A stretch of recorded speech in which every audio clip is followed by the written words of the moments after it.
Salut tout le monde, j'espère que vous allez bien. Nous on a un petit peu de nuages aujourd'hui, ça faisait des mois et des mois que j'en avais pas vu. Ça fait un petit peu du bien de respirer. Aujourd'hui je pense que le live va être court, mais je voulais juste vous partager, salut Judith, je voulais juste vous partager en fait comment je tenais mon journal Rendez-vous dans un an. Bon, va falloir que je m'en rachète un parce que je sais pas si vous voyez, mais il me reste très peu de pages. En fait, ce journal, je l'ai commencé en juin, quand je me suis engagée avec moi-même dans une sorte de challenge que j'ai appelé Rendez-vous dans un an. Et que... salut Estelle. Et que, en fait, avec lequel je me suis engagée à vraiment me créer une vie extraordinaire pendant cette prochaine année, d'ici l'année prochaine. J'en ai déjà parlé, je le dis souvent, on minimise énormément tout ce qu'on peut réaliser en un an. Moi, en fait, je m'en suis vraiment rendu compte avec notre déménagement dans le sud, qui s'est fait très vite. Et du coup, j'ai pris la mesure de tout ce qu'on pouvait créer en très peu de temps, finalement. Quand on le décide, quand on s'engage, en fait, dans ses rêves, dans ses désirs. Et en fait, en juin, je me suis engagée avec moi-même pour vraiment changer ma vie et la faire encore plus grandir et vraiment m'engager vers mes rêves, dans mes rêves en fait.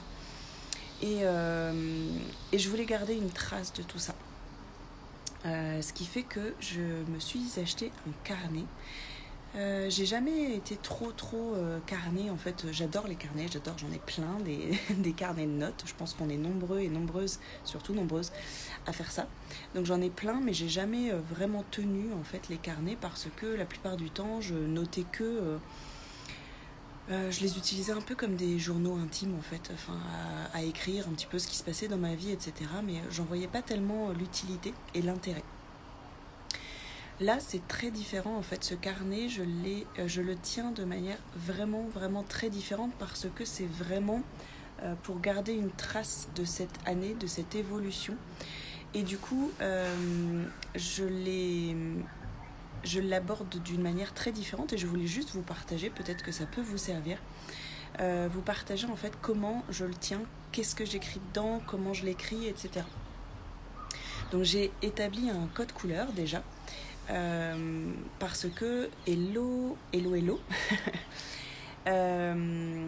parce que en fait je voulais pouvoir accéder en fait assez rapidement à des notes en fait, à des souvenirs si je le voulais.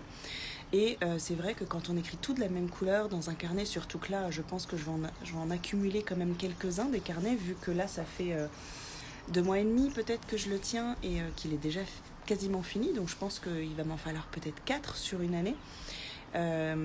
Donc en fait souvent j'ai pas forcément envie de relire tout du début pour me souvenir, pour me remémorer en fait ce que j'ai pu vivre et comprendre.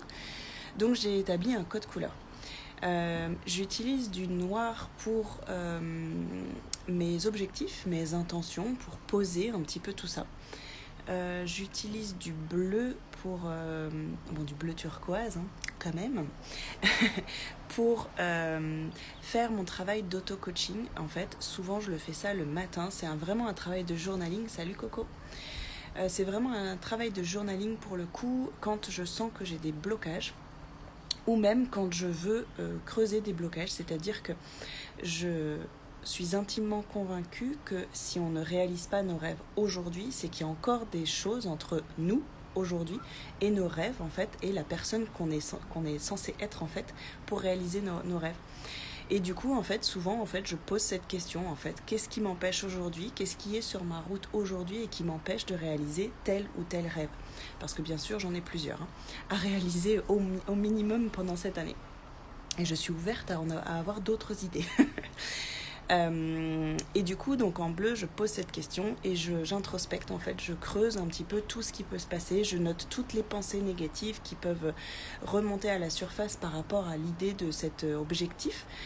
Qu'est-ce que ça me fait ressentir, quelles peurs en fait sont en moi, souvent les pensées en fait limitantes, les pensées destructrices qui sont en moi, donc je les note, et après je transforme ça en pensée positive, en croyance positive, je transforme mes schémas. Après, je peux aussi compléter avec la méditation, avec de l'EFT, avec des soins énergétiques en fait pour vraiment nettoyer en fait ce qui a pu sortir. Donc voilà, ça c'est en bleu. En orange, je note toutes mes prises de conscience en fait, mais vraiment mes trucs waouh, genre waouh, j'ai compris un truc là et je veux le noter, je veux m'en souvenir de ce jour où j'ai compris ça, où ça s'est intégré, où vraiment ça c'est passé en fait juste du niveau conscient à l'inconscient en fait, où je sens que ça a traversé et que c'est imprimé pour toujours en fait, que c'est vraiment une prise de conscience qui ne... Je reviendrai pas en arrière en fait sur cette compréhension. Donc ça c'est en orange, et en rose je note les synchronicités parce qu'il y a des synchronicités dans la vie qui sont juste dingues en fait. Je note pas les heures miroirs parce que sinon je les noterais toute la journée, j'en ai tous les jours, ni les plumes ou les choses comme ça, mais c'est vraiment les synchronicités où voilà, je sais pas moi, par exemple j'ai pensé à quelqu'un et en fait la personne m'a appelé ou m'a envoyé un message juste après, des choses comme ça, parce que c'est hyper important je trouve de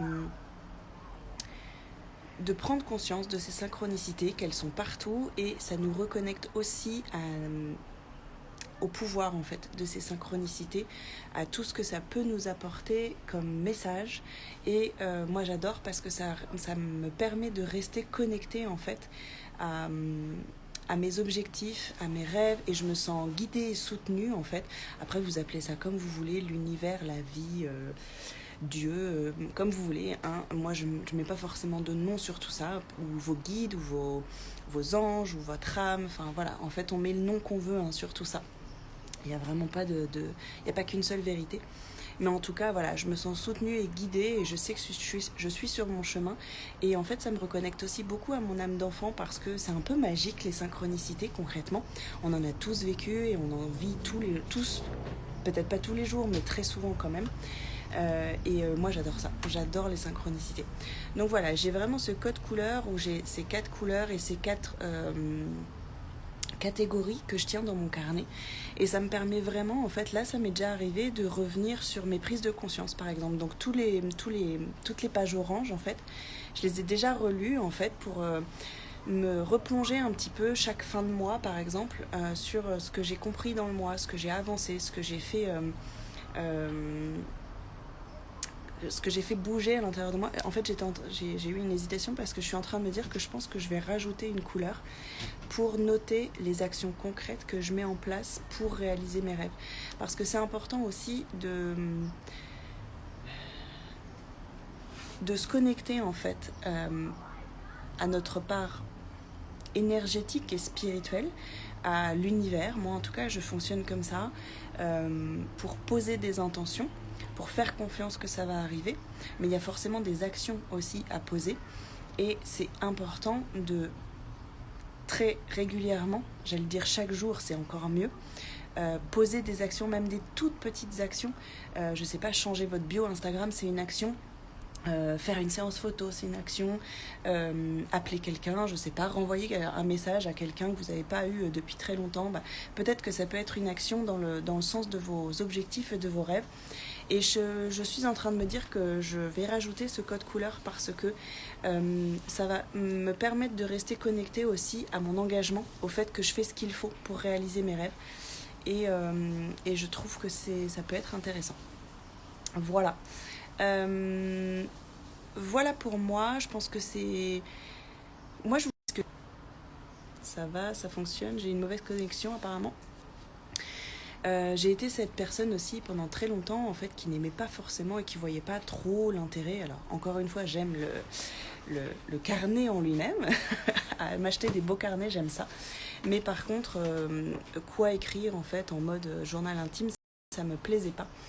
Mais là, j'ai vraiment compris mon intérêt, en tout cas trouvé mon intérêt dans le fait de tenir un carnet de cette manière-là, parce que c'est, encore une fois, à chaque fois que j'ouvre ce carnet, ou que je le vois, ou que je me connecte à ce carnet, juste quand je le touche là, pendant que je vous parle, ça me connecte à mes grands rêves, en fait, à mes objectifs, et au fait que je fais ce qu'il faut tous les jours pour avancer vers mes rêves. Et c'est, par exemple, juste ce défi live, en fait, tous les jours, je sais que ça me fait avancer vers mes rêves. Les jours où je vais moins bien, où j'ai moins la pêche, où je suis moins en forme, où j'ai moins de vitalité, en fait, ça m'aide aussi à me dire, ok, aujourd'hui ça va moins bien, mais voilà, qu'est-ce que je peux faire pour juste faire une micro-action pour avancer vers mes rêves. Et c'est hyper important, parce que oui, l'univers, la vie, vos guides, votre âme, ce que vous voulez, vous aidera toujours, mais par contre, il faut toujours faire un pas. C'est toujours ce qu'on dit, c'est qu'on fait un pas et l'univers en fait 10, mais il faut faire quand même un pas. Et moi, ce carnet, ça me permet aussi de rester connectée aux pas que moi je fais, et à noter tous les pas que l'univers va me donner en retour.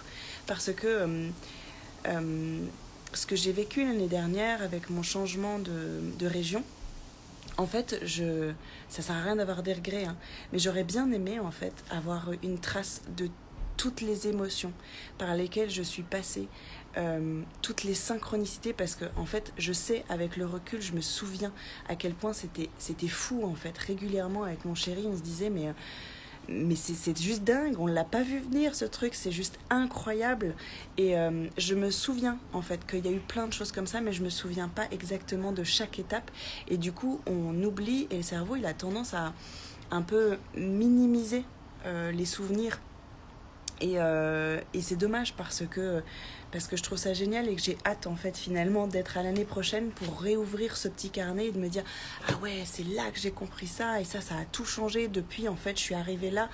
Enfin voilà, je sais pas comment ça résonne pour vous, mais en tout cas, je voulais vous partager ce superbe outil, en tout cas, que j'ai mis dans ma vie depuis le mois de juin, et qui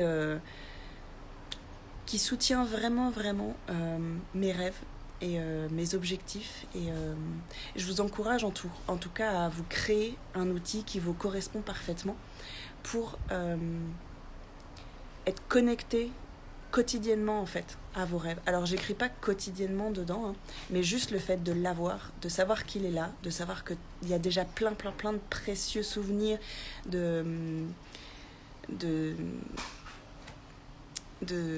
déclenchement, de déverrouillage, de libération, en fait, dedans. Moi, j'adore, en fait. J'adore savoir qu'il est là, et j'adore savoir qu'il y a tout ça dedans. Voilà pour mon partage du jour. J'espère que vous passerez une belle soirée. En tout cas, je vous souhaite une belle soirée. Et je vous dis à demain.